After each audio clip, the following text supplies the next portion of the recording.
नमस्ते साथियों। गांव सरकार की 66वीं कड़ी में आज हम आपसे बातचीत करेंगे। जैसा कि मैंने आपसे कहा है कि मैं किसी न किसी विशिष्ट व्यक्ति को गांव सरकार के इस बातचीत में बुलाता रहता हूं, ताकि आप ये जान सकें कि उनका गांव के बारे में क्या अनुभव है और वो गांव के बारे में कैसा देखते हैं, और गांव पंचायत एक जो संवैधानिक संस्था है उसके बारे में उनकी क्या सोच है, कैसा होना चाहिए, क्या हो रहा है गांव पंचायत संस्था जो संविधान के अनुसार जो उसमें कुछ प्रावधान दिए गए हैं उसके अनुसार हो रहा है कि नहीं, किस तरह से ग्राम पंचायतों के अधिकार हड़प लिए गए हैं जो संवैधानिक अधिकार हैं। इन बहुत सारी बातों पर चर्चा होती रहती है।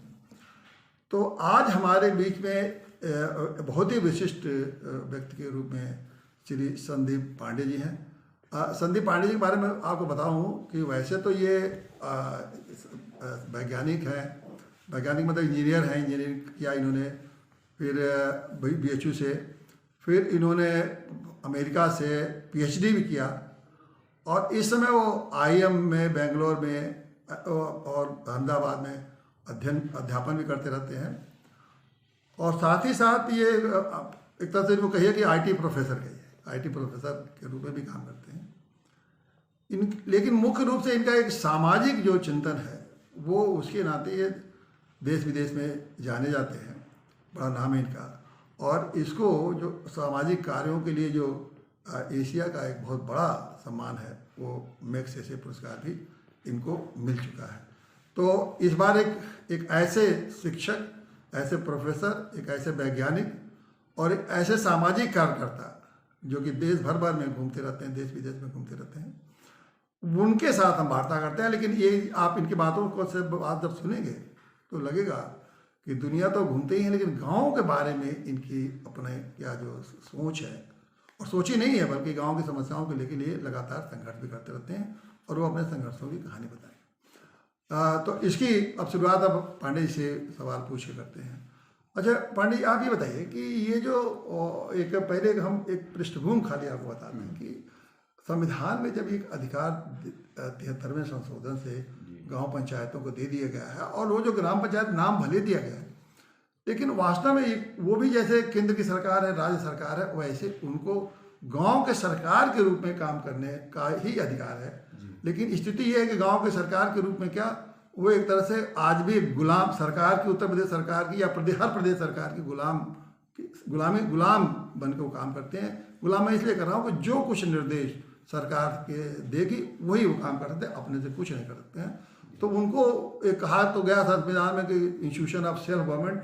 मैं कहता हूँ इंस्टीट्यूशन ऑफ सेल्फ गवर्नमेंट क्या है, वो एक तरह से सरकार के विभाग के रूप में कार्य है, कोई भी आज़ादी उनको अपने ढंग से काम करेगी। तो ये स्थिति है। तो इस स्थिति में जो संविधान का इस तरह से, मैं तो कहता हूँ कि चूंकि मैं कानून का विशेषज्ञ हूँ तो इसलिए मैं कहता हूँ इसको कॉन्स्टिट्यूशनल फ्रॉड जो बोलते हैं। कॉन्स्टिट्यूशनल फ्रॉड मतलब जो कॉन्स्टिट्यूशन मंशा है उसको अपना पूरा करके किसी अन्य ढंग से करते हैं। तो एक बहुत बड़ा धोखा नहीं लगता कि आपको गांव वालों के साथ कितना बड़ा धोखा हो सकता है, किया जा रहा है? जी नहीं, आपकी बात बिल्कुल सही है पांडे जी।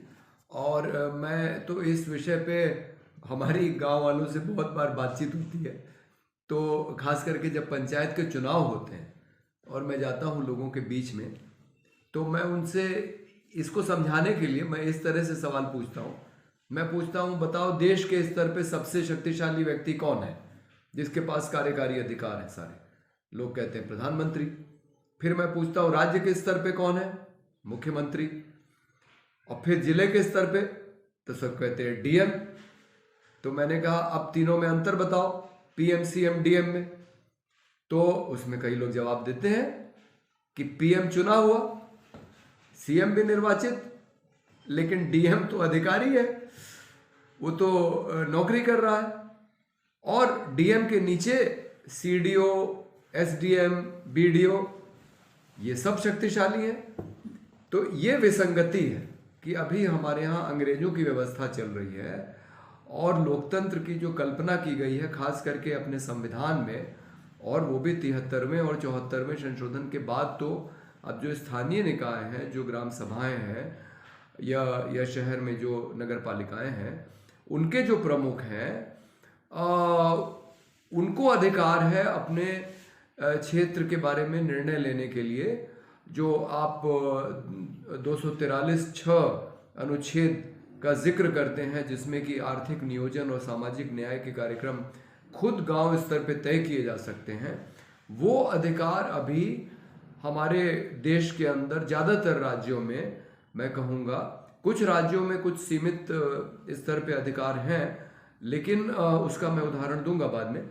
लेकिन ज़्यादातर राज्यों में अभी जो त्रिस्तरीय पंचायत व्यवस्था है, जिसकी कल्पना की गई है संविधान के अंदर, उनको वो अधिकार नहीं है। और जो सरकारी अधिकारी हैं, डीएम, सीडीओ, बीडीओ, एसडीएम, ये सब सारी व्यवस्था चला रहे हैं। ये हमारे लोकतंत्र में अभी एक विसंगति है, जिसको ठीक किया जाना जरूरी है।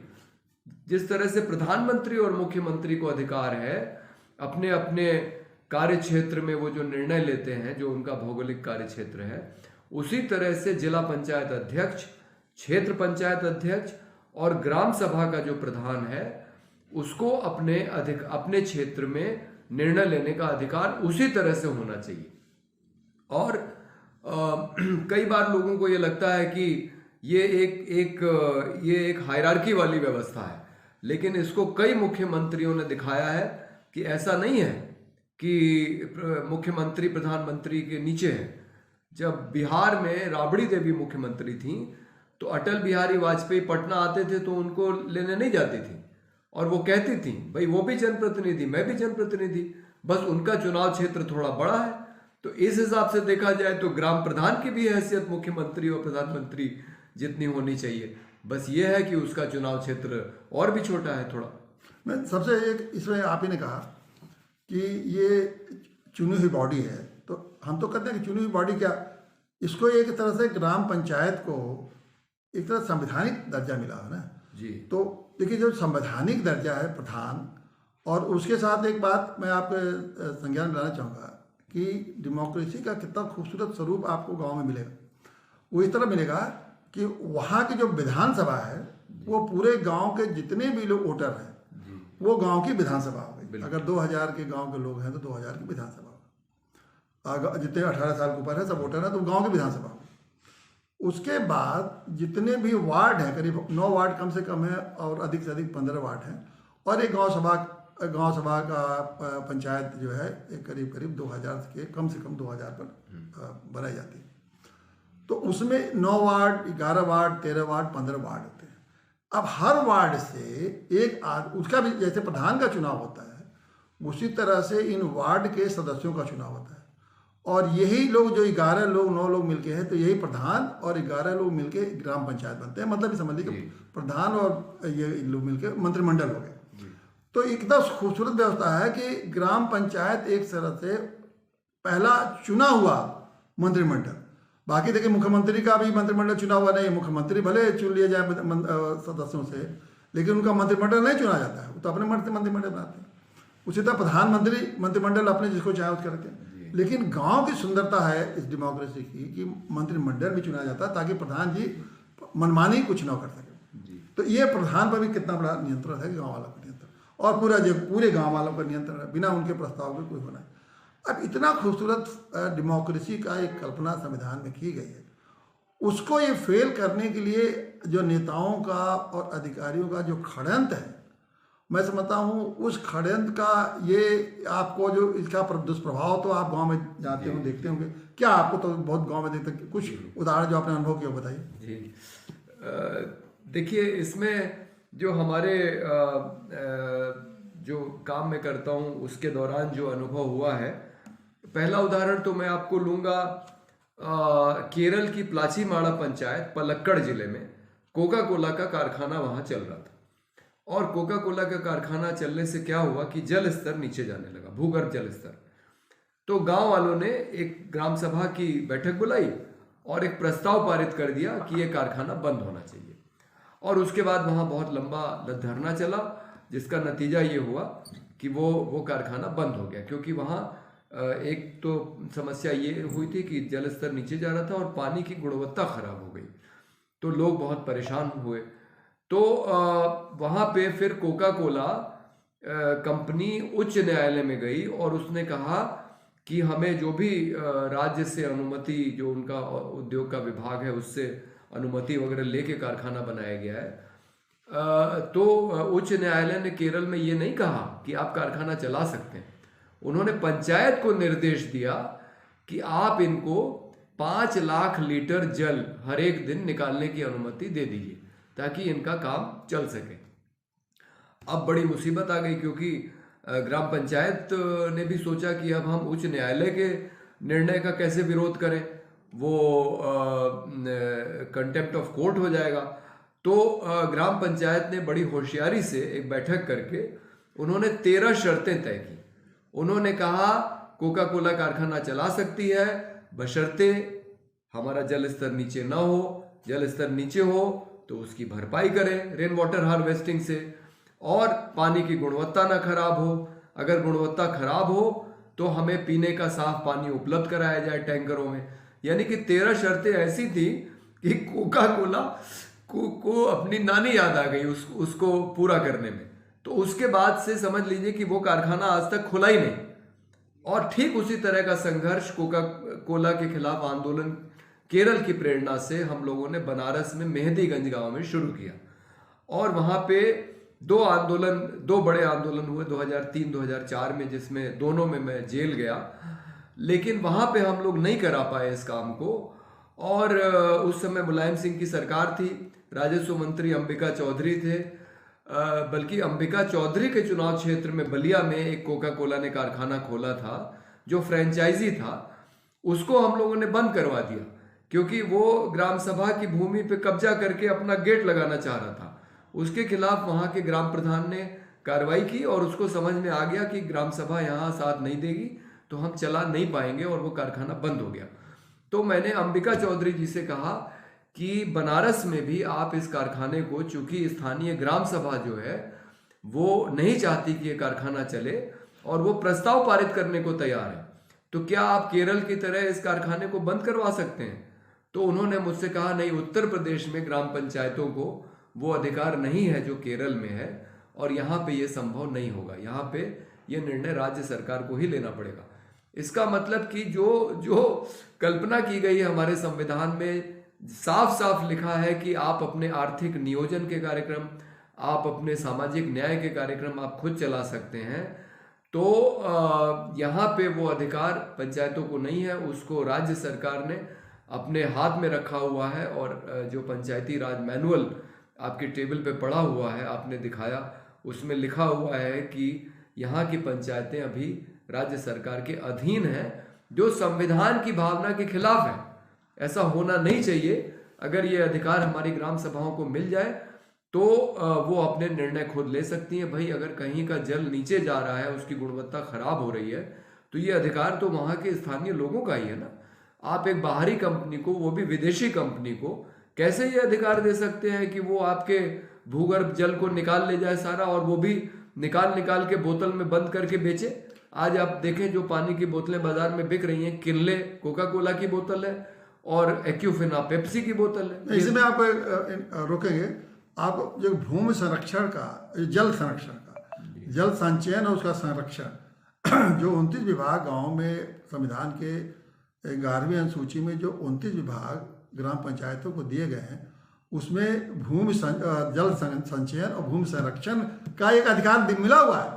तो अब बताइए, उस अधिकार को, चूंकि केरल में तो वो अधिकार ग्राम पंचायत के पास था इसलिए उनको मिल गया, यहाँ उत्तर प्रदेश की सरकार ने उनको दिया नहीं, इसलिए अब गांव में अगर बताइए, गांव में अगर जल संचयन का काम नहीं करेगा, क्योंकि सीधा जल से ही उनकी खेती होती है, अगर भूमि संरक्षण वो नहीं करेंगे, ये अधिकार आप यहाँ रखें राज्य सरकार में, जल संचयन का आप अपने पास अधिकार रखें, सोलर का पावर आप अपने पास रखें, सफाई का कार्यक्रम आप अपने पास रखें, तो जो सारा अधिकार आप अपने पास रखे हुए हैं, तो वो आखिर में कैसे ये बेचारे गांव वाले, और जो गांव वालों को पता नहीं है कि सब, तो कैसे क्या किया जाए, इसके लिए क्या किया जा सकता है, बताइए। नहीं, आपकी बात बिल्कुल सही है।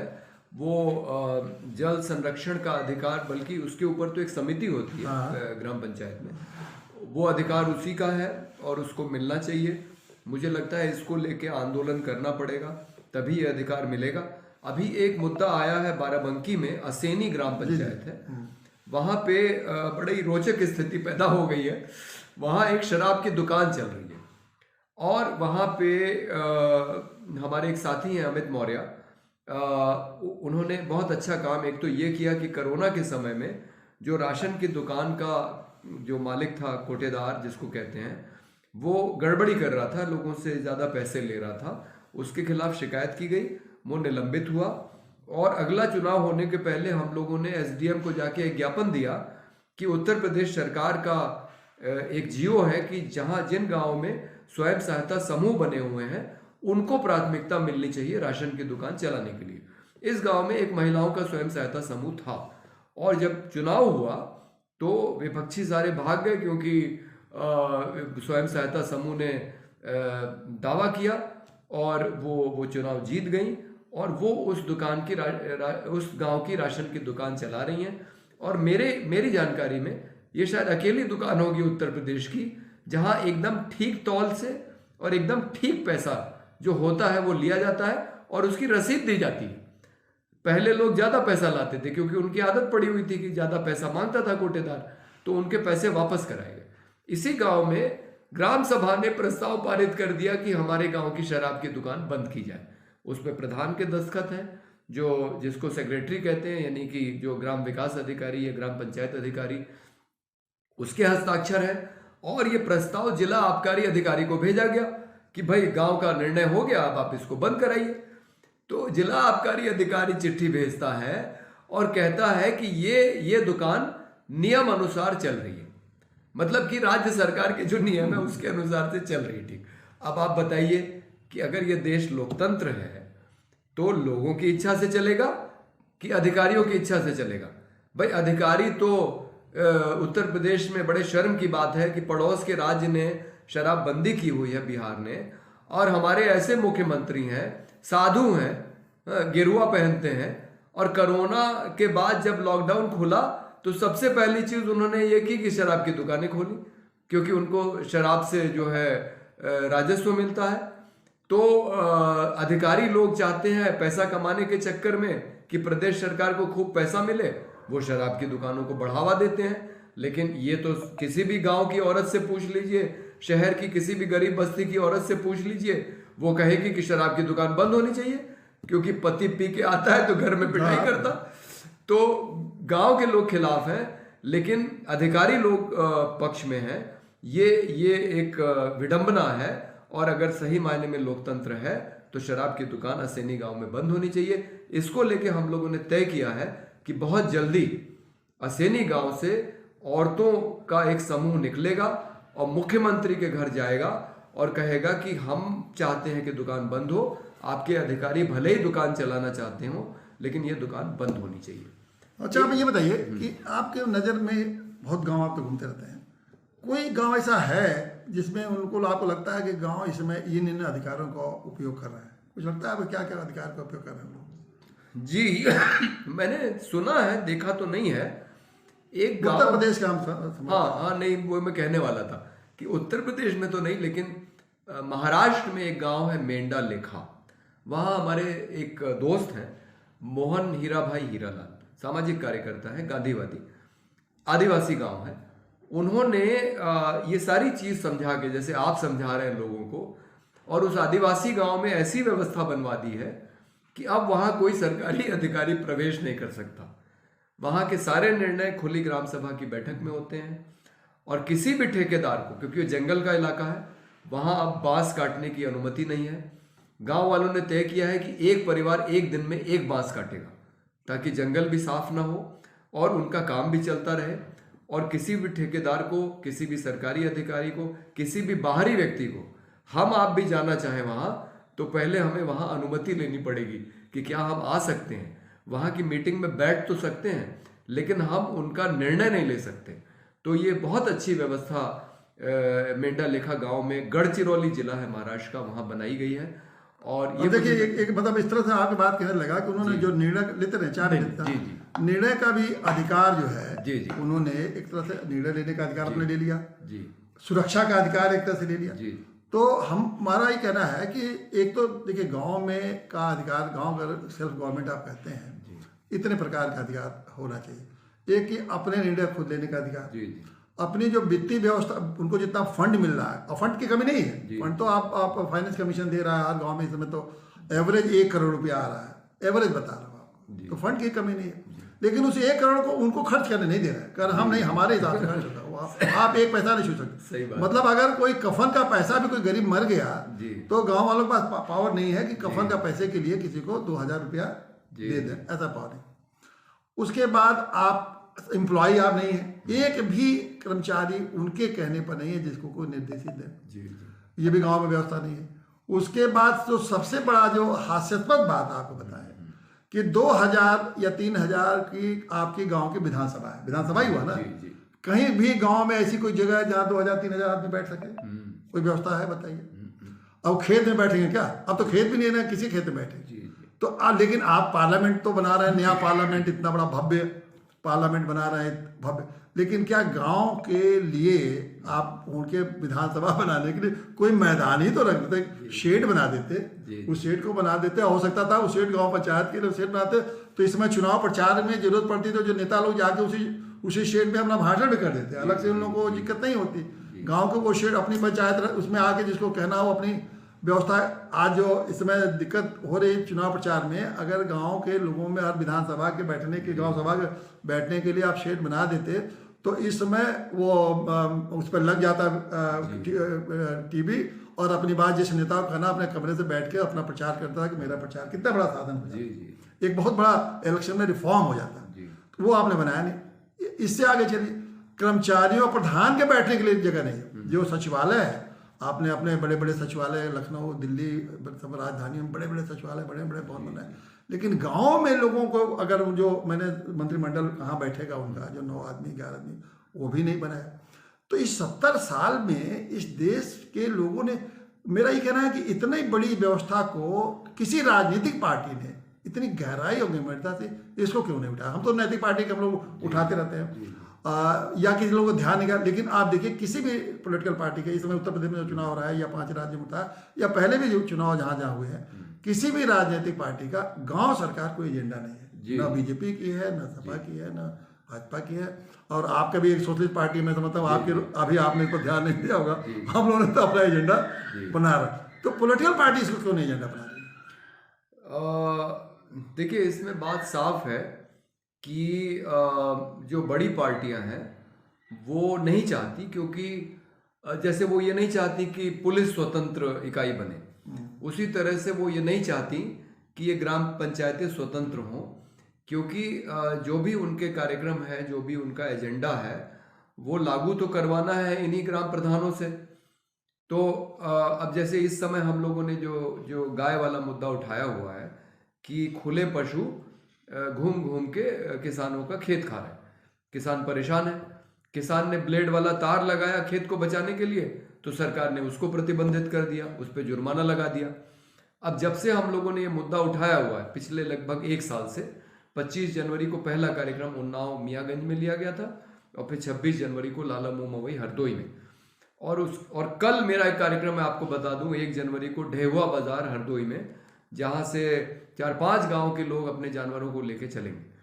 अब ये समस्या खड़ी है योगी आदित्यनाथ सरकार ने, क्योंकि गौ रक्षकों ने जब लोगों के साथ मारपीट शुरू की, जो गायों को ले जाते थे खरीदने बेचने के लिए, तो लोगों ने खरीदना बेचना ही बंद कर दिया, गाय के बाजार बंद हो गए। अब लोग परेशान हैं। लेकिन जब लोग कहते हैं कि भाई इनकी व्यवस्था कीजिए, तो ऊपर के अधिकारी, एसडीएम है, बीडीओ है, वो ग्राम प्रधान पे दबाव बनाते हैं कि भाई तुम कुछ व्यवस्था करो, कोई गाड़ी लगाओ, गाड़ी में जानवरों को चढ़ा के फला गौशाला में पहुंचाओ। गौशाला में पहुंचाने के लिए जानवरों को पैसा नहीं है सरकार के पास, वो कहती है लोग खुद पहुंचाएं। तो ये व्यवस्था तो गांव पंचायतों को अगर दे देते हैं, जी। गांव पंचायत पशुओं को, देखिए गांव की सुरक्षा का अधिकार बहुत आदिकाल से गांव के पास खुद रहता था, ये तो इन लोगों ने खत्म कर दिया। उनकी अपनी न्याय व्यवस्था भी रहती थी। वो 5 पंच का मशहूर प्रेमचंद्र तो कहानी लिख दी। आप बताइए कितना गहरे तक वो 5 पंचों का हमारी एक न्याय व्यवस्था थी, जो कि पंच बैठ जाते हैं तो सारे बड़े बड़े मामले सुलझ जाते हैं। तो ये सुरक्षा व्यवस्था भी उनके पास थी। तो ये सुरक्षा व्यवस्था के लिए उनको आप अगर दे देते तो वो 10 नौजवानों को रोजगार देते, और रोजगार भी मिलता, उनको पैसा भी मिलता, और सबके सारे गायों को सुरक्षित करते रखते।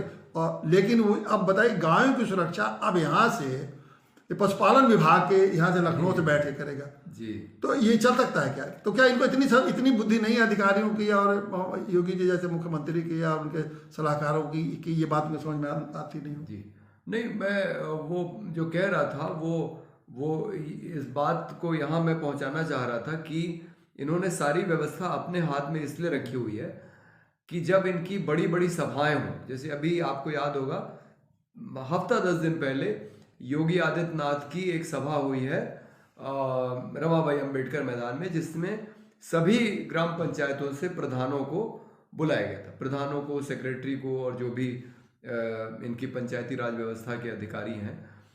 तो उसमें हर एक पंचायत सेक्रेटरी से 2-2 हज़ार रुपए लिए गए प्रधान की सहमति के बिना।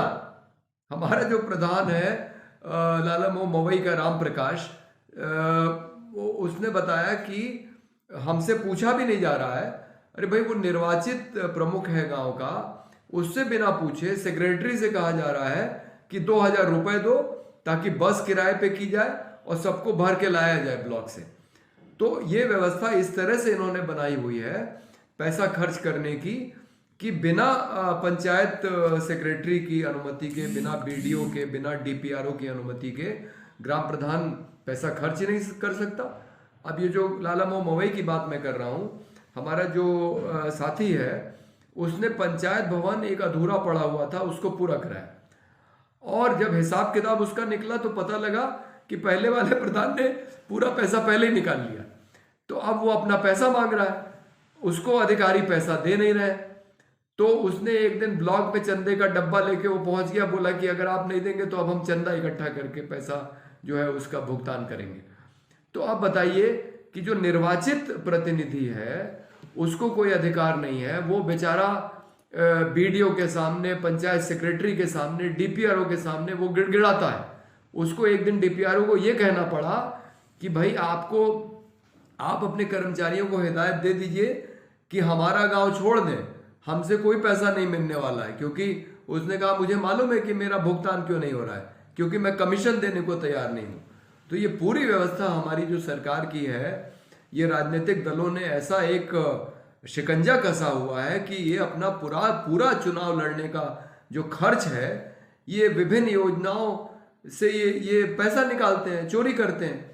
ऐसी कमीशन की व्यवस्था बनी हुई है कि आपको जो भी काम कराना है आपको उसका एक हिस्सा देना है अधिकारियों को।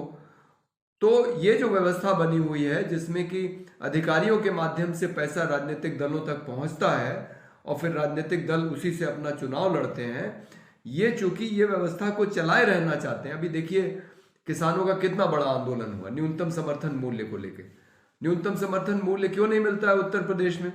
एक आपको मैं मजेदार घटना सुनाऊं।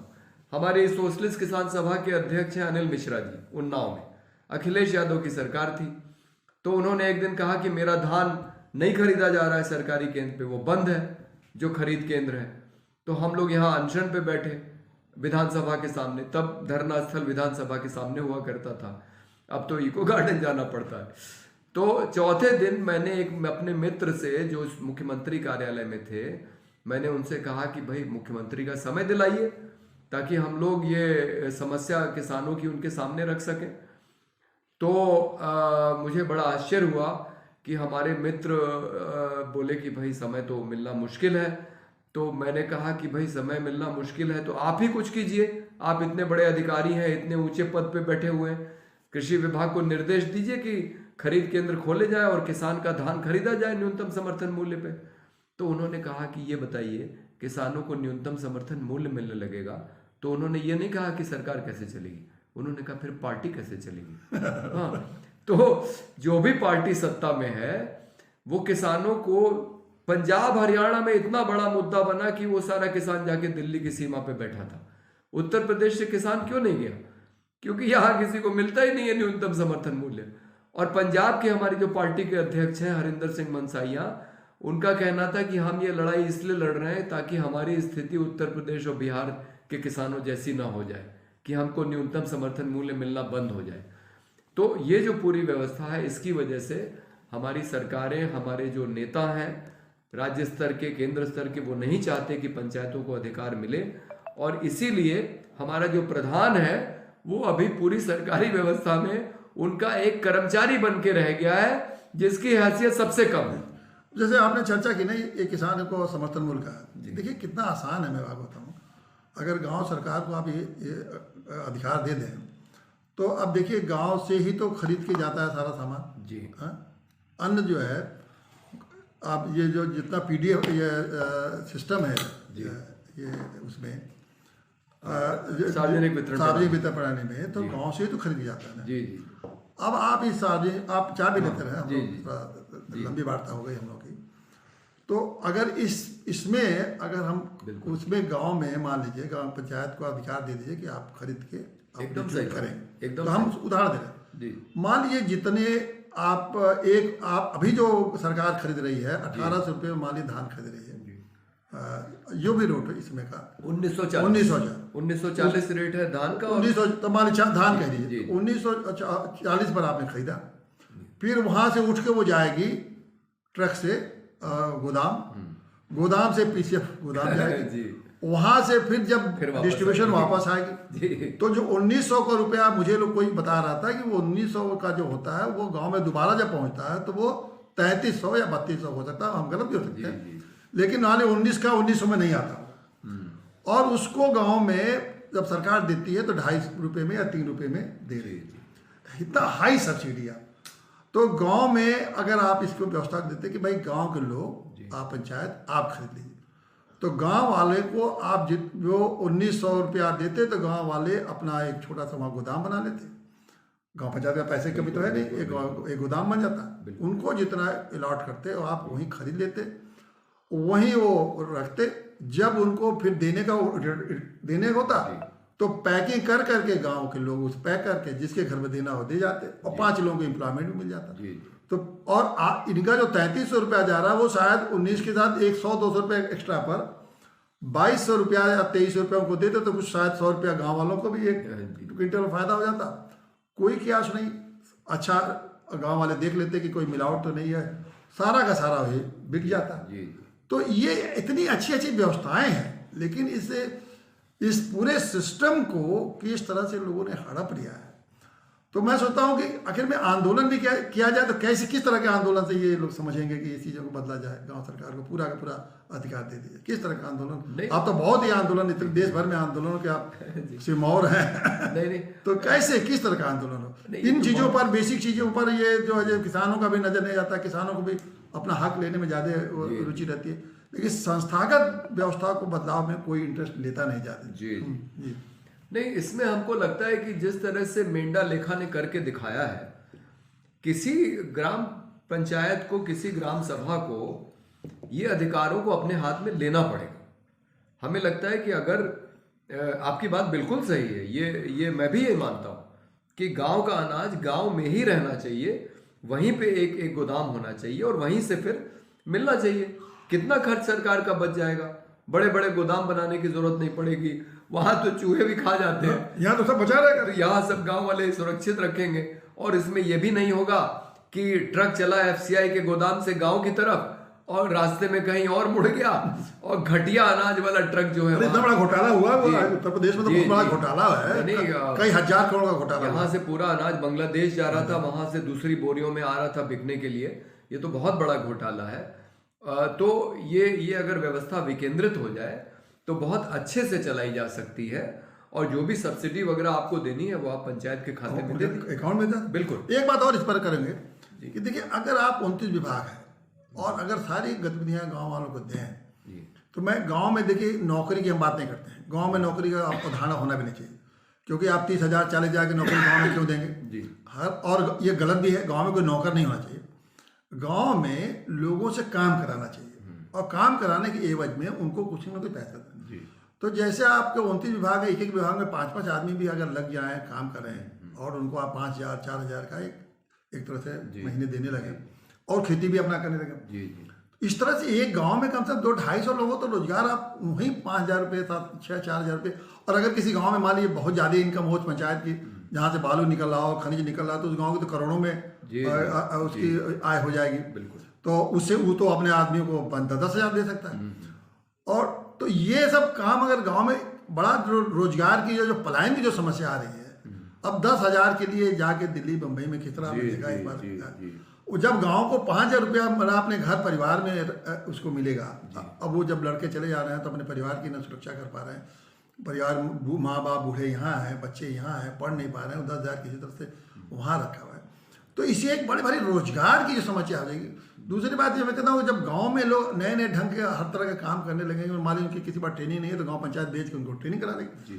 आपके पास उनके पास कोई विशेषज्ञ ज्ञान नहीं है तो आप जैसे हमारे जैसे तमाम विशेषज्ञों को बुला के कहे कि भाई आप लोग आए, हम लोग खुशी होगी कि हम लोग जाके अपने गाँव में सलाह दे रहे हैं कि भाई गाँव में। और गाँव दिवस मनाते गाँव वाले कि एक दिन गाँव दिवस मनाए और सारे अपने गाँव में रहने वाले बड़े बड़े लोगों को बुला के उनसे कहते साहब आप लोग गाँव में सहयोग करिए, वो लोग सहयोग करते। गांव में देखिए धन का जब विदेशी लोग बहुत लोग पैसा गांव में देना चाहते हैं लेकिन वहाँ कोई व्यवस्था ही नहीं है गांव पंचायत किसी विदेशी आदमी से लेने, क्योंकि वो तो ले लेंगे तो उनके पर फॉरेन एक्ट में मुकदमा चल जाएगा, उनके जेल चले जाएंगे। इस तरह से सोच अगर गांव में हम अधिकार देके उनको विकसित करें तो जो गांव की क्रिएटिविटी है, गांव की ओरिजिनलिटी है, उसको भी तो इस संविधान में जो हमारा मौलिक अधिकार है उसमें दिया गया है कि अपनी संस्कृति अपने सामर्थ्य संस्थाओं को भी बचाएं, जो हमारी संस्थाएं हैं उसका रक्षा में फंडामेंटल ड्यूटी दे रहे हैं। तो हम अपने फंडामेंटल ड्यूटी का भी कर्तव्य नहीं पालन कर रहे हैं जो हमको दिया है। तो इन चीज़ों पर कौन कब से शुरुआत होगी इन चीज़ों पर करनी? स्मार्ट गांव मोदी जी बनवा रहा है और MP लोग को गाँव दे दिए, कुछ हुआ? कुछ तो नहीं हुआ। और स्मार्ट गाँव क्यों बनना चाहिए? गांव बनना चाहिए। स्मार्ट गांव का तो हमने मतलब आज तक आदिकाल के गांव है क्या स्मार्ट गांव का नल और पानी और सड़क बन जाना इससे गांव स्मार्ट हो जाएंगे क्या? इस गांव की अपनी एक हर गांव की अपनी एक मौलिकता है, उस मौलिकता को बनाए हुए उनको संसाधनों से संपन्न करना है, बस इतना ही हमको करना है। उनकी मौलिकता बनी रहे और संसाधन, ताकि ना उनका पर्यावरण डिस्टर्ब हो, ना उनकी आपस में भाईचारा खत्म ना हो, उनमें एक मेल मिलाप हो, कम्युनिटी की जो फीलिंग होती थी। अब आप बताइए गाँव में तो कम्युनिटी के तो आप माहिर आदमी हैं, अब देखिए गांव में तो कोई कम्युनिटी के फीलिंग तो रहने नहीं है, इसको कैसे रिस्टोर किया जाए? नहीं देखिए इसमें जो आप सृजनशीलता की बात कर रहे हैं लोगों की, वो तो होती है, बस उसको मौका मिलना चाहिए।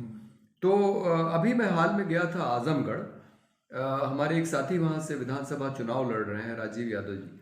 तो हमें हमारे दोस्तों ने कहा चलिए आपको एक सरकारी स्कूल दिखाते हैं, सराय मीर गाँव का नाम है। वहाँ मैं गया तो मुझे देख के बहुत खुशी हुई कि वहाँ पे उस मीटिंग में बच्चों के साथ एक छोटा सा इंटरेक्शन रखा गया था। उसमें उस गांव का प्रधान भी आया था जो एक मुस्लिम है, और सबसे अच्छी बात यह है कि शैलेश प्रजापति नाम का जो शिक्षा समिति का अध्यक्ष था वो भी मौजूद था। और मैंने देखा कि उसने दीवारों पे आजमगढ़ के जितने जाने माने लोग हैं, राहुल सांकृत्यायन से लेके तमाम लोगों की फोटो उसने पेंट करवाई थी और नीचे अपना नाम भी लिखवाया था, शैलेश प्रजापति अध्यक्ष। तो ऐसा तो आपको कई जगह मिल जाएगा इस तरह का कि बहुत सुंदर आपको भवन वगैरह। लेकिन उस गांव की खासियत आपको बताऊं कि जब मैंने बच्चों से बातचीत शुरू की, अब मैंने कहा बच्चों से क्या बात करेंगे, तो हमने कहा सवाल पूछो।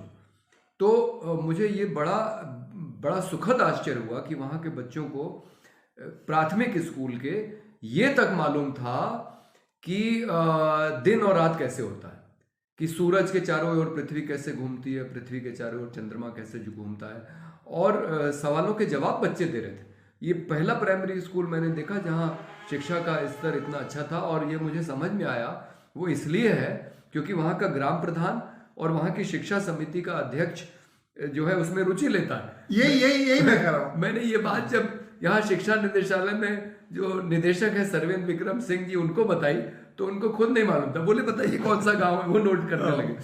तो मेरा यही कहने मतलब है कि अगर उनको आप देंगे अधिकार, आप पूरा अधिकार दे दें। जी जी। मान लीजिए उस आदमी ने किसी तरह से अपने अधिकारों को, मैं नहीं जानता कि जैसे आप कह रहे हैं निदेशक को पता नहीं तो चमन उन्होंने तो अधिकार दिया नहीं होगा। जी जी। उस आदमी ने अपने ढंग से उस क्रिएटिविटी को क्रिएट किया। जी। तो अगर वही मैं बार बार ये कह रहा हूँ, अगर आप लोगों को देंगे तो उनकी जो सृजनशीलता उभर के आएगी। जी जी। और गांव में कंपटीशन होगा और एक गांव दूसरे से बेहतर बनने का। तो हम जो हमारे देश में जो 6 लाख गांव है और जिसमें करीब 1 अरब आबादी रहती है, 1 अरब आबादी को हम ट्रांसफॉर्म कर सकते हैं। जी। और ऊपर से बैठ के आप कहिए दिल्ली और बम्बई से, मैं समझता हूँ कि ये ट्रांसफॉर्मेशन संभव नहीं है। ये देश के साथ बहुत धोखा है, लोकतंत्र के साथ धोखा है। खैर पांडे जी, आपने मैं आपसे बात करने में तो मेरे खत्म ही नहीं होगा जितना भी करें। लेकिन कोशिश करेंगे कि आपके अनुभव फिर हम लोग दोबारा भी इस पर बात करेंगे। अब आपके बहुत ज़्यादा अनुभव हैं तो लोग नहीं, उसमें जो आप कह रहे थे उसमें बस मैं इतना ही कह के समाप्त करूंगा कि इसका तरीका यही है। अन्ना हजारे ने जब आंदोलन किया था रामलीला मैदान में, तो उन्होंने कहा था हमारे गांव में हमारी सरकार। अगर इसको केंद्र सरकार और राज्य सरकार ये अधिकार ग्राम सभाओं को नहीं देगी, जो आपका कहना बिल्कुल सही है कि एकमात्र ऐसा स्तर है हमारे लोकतंत्र में जहां लोग 100% लोगों की भागीदारी होती है लोकतंत्र को चलाने में, क्योंकि उसके ऊपर तो सब प्रतिनिधि होते हैं। तो उस स्तर पे अगर लोकतंत्र को उतारना है तो वो अधिकार लोगों को ठीक उसी तरह से लेना पड़ेगा जिस तरह से देश की आजादी अंग्रेजों से लड़के ली गई। तो क्या हम लोग शुरू किया जाए लखनऊ में? हाँ, एकदम उत्तर प्रदेश या देश स्तर ये पर संघर्ष शुरू होना चाहिए। और हम लोगों ने कुछ पहल की भी है। ये बाराबंकी गांव का जो गांव है, शराब की दुकान बंद कराने वाला हम लोगों ने जिम्मा लिया है। और हरदोई में हमने अपने साथी को कहा है और वो इसके लिए तैयार है। वो गांव के बाहर एक बोर्ड लगा रहा है कि इस गांव में कोई भी सरकारी अधिकारी कर्मचारी किसी भी गांव वासी से 1 रुपया भी घूस ना मांगे। तो ये जो कमीशन वाली व्यवस्था है ये अगर बंद हो जाए, गांव का पैसा जो आता है, जो आप बता रहे हैं कि 1-1 करोड़ रुपए तक आ रहा है, तो वो ठीक से अगर खर्च होने लगे तो गांव की तकदीर बदल जाएगी। बीडी शर्मा जी जो IAS अधिकारी थे और अनुसूचित जाति आयोग के अध्यक्ष भी रहे, उन्होंने जो किताब लिखी है अपनी, उसमें लिखा है कि इस देश का विकास जब विदेशी पूंजी निवेश नहीं होता था तो पैसा कहाँ से आता था? तो सारा गांव से ही सब उत्पादन होके आता था ना। तो नई आर्थिक नीति लागू होने के पहले ये गांव वालों की मेहनत की कमाई है जिससे देश का विकास हुआ है। भाई गांव में ही तो चीजें पैदा होती है, तब हमारी चाहे रोटी हो, कपड़ा हो, मकान, सब जरूरत तो वहीं से पूरी होती है। तो गांव के आधार पे हमने देश का विकास किया और गांव सबसे गरीब आज की दिन। तो ये अधिकार गांवों को, ग्राम सभाओं को लड़ के लेना पड़ेगा हमारी राज्य और केंद्र सरकारों से, जिस तरह देश ने आजादी ली थी। तो आप आप एक अपील करिए कि आप गांव सरकार बनाने के लिए आप अन्ना टाइप का आंदोलन चलाया जाए। अपील करिए। नहीं, बिल्कुल। मेरा तो हमारे ग्राम प्रधानों से ये कहना है कि आपकी हैसियत मुख्यमंत्री, प्रधानमंत्री जैसी है। आप BDO के दफ्तर बिल्कुल ना जाए, CDO के दफ्तर बिल्कुल ना जाए। आप उसको कहें कि मेरा कार्यालय इस गांव में है, 10 से 12 मेरा मिलने का टाइम है, तुम्हें मिलना है तो मेरे दफ्तर में आओ। और अपनी हैसियत को आप उसको जताइए इन अधिकारियों को और अपने अधिकार लीजिए और 1 रुपया घूस न दीजिए और न किसी से लीजिए और गांव के बाहर बोर्ड लगा दीजिए इस तरह का। तो ये सारी व्यवस्था ठीक हो जाएगी अगर हमारे ग्राम प्रधान और जो दूसरे चुने हुए प्रतिनिधि हैं, पंचायत के सदस्य, अपने अधिकारों का इस्तेमाल करने लगे और गांव के बाहर बोर्ड लगा दें, हमारे गांव में हमारी सरकार। यहां किसी अधिकारी, किसी बाहरी नेता की नहीं चलेगी। जो गांव फैसला करेगा वही लागू होगा। बहुत बहुत धन्यवाद पांडे जी, बहुत बहुत धन्यवाद।